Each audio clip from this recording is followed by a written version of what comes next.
Iran Israel যুদ্ধের পর প্রথমবার জনসমক্ষে আয়াতুল্লাহ খামেনি দিলেন আনন্দ বার্তা। ইসরায়েলকে চরম শিক্ষা দিয়ে ভিত নড়িয়ে দিল ইরান। আজীবন এই ক্ষতি মনে রাখবে নেতানিয়াহু। নতুন রাজনৈতিক দলের ঘোষণা দিল ইলন মাস্ক। ট্রাম্প বনাম ইলন মাস্ক নতুন যুদ্ধের শুরু। ইসরায়েলের 5 সামরিক ঘাঁটিতে সফল আঘাত করে ইরান। সেন্সরশিপ আইনের কারণে তথ্য গোপন করেন নেতানিয়াহু।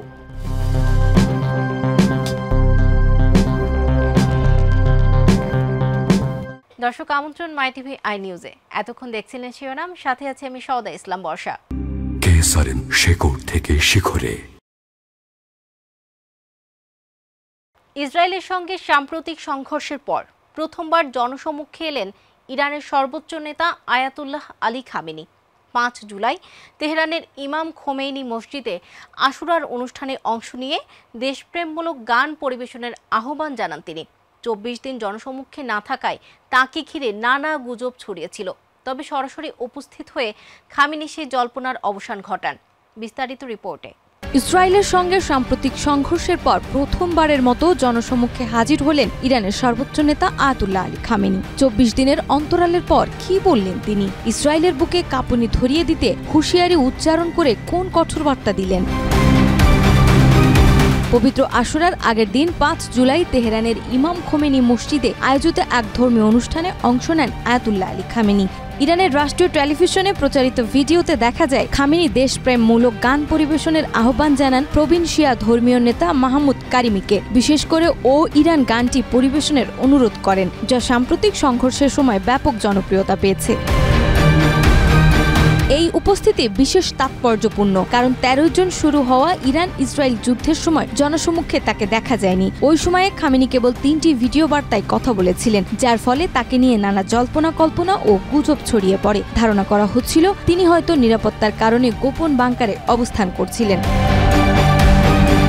তবে আশুরার আগ মুহূর্তে সরাসরি তার উপস্থিতি এসব গুজবে ইতি টানে। রাষ্ট্রীয় টেলিভিশন ও সংবাদ মাধ্যমগুলো এটি গুরুত্ব সহকারে প্রচার করে এবং সমর্থকরা আবেগঘন প্রতিক্রিয়া জানায়। এর আগে গত 26 জুন দেওয়া এক রেকর্ড করা বার্তায় খামেনি বলেছিলেন ইরান কখনোই ইসরায়েলের কাছে আত্মসমর্পণ করবে না। তার এই বক্তব্য আসে এমন এক সময় যখন যুক্তরাষ্ট্র সরাসরি ইসরায়েলের পক্ষে যুদ্ধে যোগ দিয়ে ইরানের 3টি পরমাণু স্থাপনায় হামলা চালায়। এই প্রেক্ষাপটে মহরম মাসে খামেনির সরাসরি অংশগ্রহণ শুধু ধর্মীয় তাৎপর্যই নয়, বরং রাজনৈতিক বার্তাও বহন করছে, বিশেষত এমন সময়ে যখন শোকের আবহে শিয়া বিশ্ব ইমাম হুসেনের আত্মত্যাগ স্মরণ করছে। নাজমা, মাই টিভি। ইসরায়েলের আগ্রাসনের জবাবে চরম শিক্ষা দিয়েছে ইরান, এমনই হুঁশিয়ারি দিয়েছেন দেশটির প্রেসিডেন্ট মাসুদ পেজেশকিয়ান। আজারবাইজানে এক সম্মেলনে তিনি বলেন, জাতিসংঘ সনদের 51 নম্বর অনুচ্ছেদ অনুযায়ী আত্মরক্ষার অধিকার প্রয়োগ করে ইরান বৈধভাবেই জবাব দিয়েছে। তেহরানে সেনাবাহিনীর প্রধান আরও কঠোর হুঁশিয়ারি দিয়ে জানান, ইসরায়েল ফের হামলা চালালে এমন প্রতিক্রিয়া আসবে যা আমেরিকাও ঠেকাতে পারবে না। বিস্তারিত রিপোর্টে। ইসরায়েলকে চরম শিক্ষা দিয়েছে ইরান। দেশটির কঠোর জবাবে ভিত কেঁপে উঠেছে নেতানিয়াহু প্রশাসনের। আগ্রাসনের জবাব কতটা ভয়াবহ হতে পারে তা আজীবন মনে রাখবে দখলদাররা। এভাবে কঠোর হুঁশিয়ারি উচ্চারণ করেছে ইরানের প্রেসিডেন্ট মাসুদ পেজেশকিয়ান। ইসরায়েল যতই আগ্রাসন চালাক, ইরান এবার এমন জবাব দিয়েছে যা তারা আজীবন মনে রাখবে। আন্তর্জাতিক আইন মেনে আত্মরক্ষার অধিকার প্রয়োগ করে ইরান ইসরায়েলকে চরম শিক্ষা দিয়েছে বলে মন্তব্য করেছে দেশটির প্রেসিডেন্ট মাসুদ পেজেশকিয়ান। আজারবাইজানে অনুষ্ঠিত অর্থনৈতিক সহযোগিতা সংস্থা ইকোর 17তম শীর্ষ সম্মেলনে 4 জুলাই ভাষণ দিতে গিয়ে এসব মন্তব্য করেন তিনি।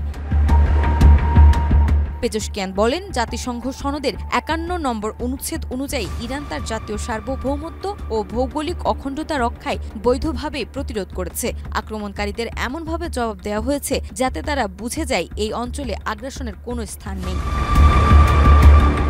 এদিকে তেহরানে এক সামরিক অনুষ্ঠানে ইরানের সেনাবাহিনীর প্রধান হুঁশিয়ারি দিয়ে বলেন, ইসরায়েল যদি আরেকবার হামলা চালায় তাহলে এমন প্রতিক্রিয়া আসবে যা যুক্তরাষ্ট্রের পক্ষেও নেতানিয়াহুকে বাঁচানো সম্ভব হবে না।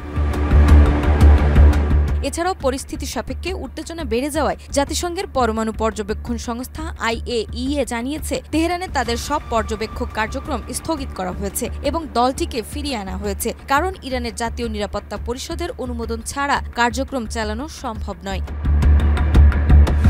নাজমা, মাই টিভি। যুক্তরাষ্ট্রের রাজনীতিতে নতুন চমক। টেসলা ও এক্সের মালিক ইলন মাস্ক ঘোষণা দিলেন নতুন রাজনৈতিক দলের আমেরিকা পার্টি। ট্রাম্পের সঙ্গে প্রকাশ্যে দ্বন্দ্বের মাঝে এই ঘোষণা দিয়েছেন তিনি। মাস্ক বলছেন, এই দল গঠনের উদ্দেশ্য আপনাদের স্বাধীনতা ফিরিয়ে দেয়া। বিশ্লেষকরা বলছেন, এই দল ভবিষ্যতের নির্বাচনকে প্রভাবিত করতে পারে। বিস্তারিত রিপোর্টে।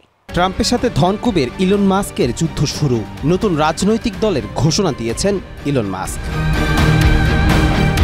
বিশ্বখ্যাত টেসলা ও স্পেসএক্সের কর্ণধার ও সামাজিক যোগাযোগ মাধ্যম এক্সের মালিক ইলন মাস্ক যুক্তরাষ্ট্রের নতুন রাজনৈতিক দলের ঘোষণা দিয়েছেন। আমেরিকা পার্টি নামের এই দল গঠনের কথা 5 জুলাই স্থানীয় সময় এক্সে এক পোস্টে জানান মাস্ক। তার ভাষায়, এই দল মানুষের স্বাধীনতা পুনরুদ্ধারের জন্য তৈরি হয়েছে। দলের ঘোষণার আগে তিনি এক্সে অনুসারীদের মধ্যে একটি জরিপ চালান, যেখানে 2/3 মানুষ নতুন রাজনৈতিক দল চাওয়ার পক্ষে মত দেয়। এরপরই মাস্ক বলেন, আজ আমেরিকা পার্টির জন্ম হলো। প্রেসিডেন্ট ডোনাল্ড ট্রাম্প সম্প্রতি একটি কর ছাড় ও ব্যয় বৃদ্ধিমূলক বিলে স্বাক্ষর করেছেন, যেটিকে মাস্ক তীব্রভাবে সমালোচনা করেছেন। মাস্ক অভিযোগ করেছেন, এই বিল যুক্তরাষ্ট্রের বাজেট ঘাটতিকে $2.5 ট্রিলিয়ন নিয়ে যাবে, যা দেশের আর্থিক আত্মঘাত। ট্রাম্পের সঙ্গে মাস্কের দ্বন্দ্ব এখন একেবারেই প্রকাশ্য। ট্রাম্প হুমকি দিয়েছেন মাস্কের প্রতিষ্ঠানগুলোর ওপর সরকারি সহায়তা বন্ধ করার, আর মাস্ক জানিয়ে দিয়েছেন তিনি তাদের বিরুদ্ধে লড়বেন যারা ট্রাম্পের এই বিলকে সমর্থন করেছেন। বিশ্লেষকদের মতে মাস্কের নতুন দল আমেরিকা পার্টি মার্কিন রাজনীতিতে নতুন এক উত্তাপ তৈরি করছে। যদিও শতবর্ষী 2 দলীয় কাঠামো ভাঙা এতটা সহজ হবে না, তা সত্ত্বেও এই পদক্ষেপ ভবিষ্যতের নির্বাচনী সমীকরণে বড় পরিবর্তন আনতে পারে মনে করছেন বিশ্লেষকরা। কবির চৌধুরী জয়, মাই টিভি। গত মাসে ইরান ইসরায়েল 12 দিনের যুদ্ধে ইরানি ব্যালিস্টিক মিসাইল হামলায় ইসরায়েলের 5টি সামরিক স্থাপনায় আঘাত হেনেছে বলে জানিয়েছে ব্রিটিশ দৈনিক টেলিগ্রাফ। স্যাটেলাইট চিত্র বিশ্লেষণ করে এসব তথ্য প্রকাশ করে তারা। ক্ষতিগ্রস্ত স্থাপনাগুলোর মধ্যে টেল নোভ বিমান ঘাঁটি, গ্লিলট গোয়েন্দা কেন্দ্র ও জিপ্রোরিট অস্ত্র কারখানার নাম এসেছে। সেন্সরশিপ আইনের আড়ালে ইসরায়েল এসব ক্ষয়ক্ষতির তথ্য গোপন রাখে। বিস্তারিত রিপোর্টে। এবার উঠে এসেছে ইসরায়েলের 5 সামরিক ঘাঁটিতে সফলভাবে ইরানের আঘাত হানার কথা, অথচ বেমালুম সেসব হামলা ও তার ক্ষয়ক্ষতির তথ্য গোপন করেছে ইসরায়েল। এসব তথ্য গোপন করে কি নিজেদের শক্তি জাহির করাই ছিল ইসরায়েলের একমাত্র উদ্দেশ্য, নাকি এর পেছনে রয়েছে অন্য কোনো গভীর রহস্য? গত মাসে ইরান ইসরায়েলের 12 দিনের যুদ্ধে ইরানি ব্যালিস্টিক মিসাইল হামলায় ইসরায়েলের অন্তত 5টি সামরিক স্থাপনায় আঘাত হেনেছে বলে দাবি করেছে ব্রিটিশ দৈনিক Telegraph. Oregon state university satellite radar চিত্র বিশ্লেষণ করে এই তথ্য উঠে এসেছে। ক্ষতিগ্রস্ত ঘাঁটিগুলোর মধ্যে রয়েছে টেলনোভ বিমান ঘাঁটি, গ্লিটস গোয়েন্দা কেন্দ্র এবং জিপ্পোরিট অস্ত্র কারখানা। সেন্সরশিপ আইনের কারণে ইসরায়েল এই হামলার তথ্য গোপন রেখেছিল। প্রতিবেদনে বলা হয়, ইরান 6টি ক্ষেপণাস্ত্র দিয়ে এসব সামরিক স্থাপনায় হামলা চালায় এবং আরও 36টি মিসাইল ইসরায়েলের প্রতিরক্ষা এড়িয়ে অভ্যন্তরে বিস্ফোরণ ঘটায়। এতে 28 জন নিহত হয় এবং 13,000-এর বেশি মানুষ বাস্তুচ্যুত হয়। শত শত বাড়িঘর ও স্থাপনা ক্ষতিগ্রস্ত হয়। যুদ্ধ চলাকালে ইরান 500-র বেশি ব্যালিস্টিক মিসাইল ও প্রায় 1100 ড্রোন নিক্ষেপ করে।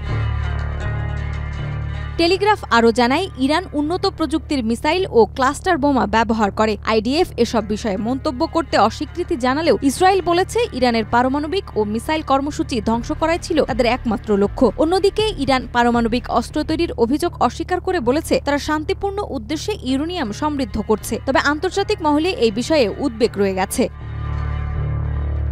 নাজমা, মাই টিভি। দর্শক, এই ছিল আজকের মাই টিভি আই নিউজ। ধন্যবাদ এতক্ষণ সাথে থাকার জন্য।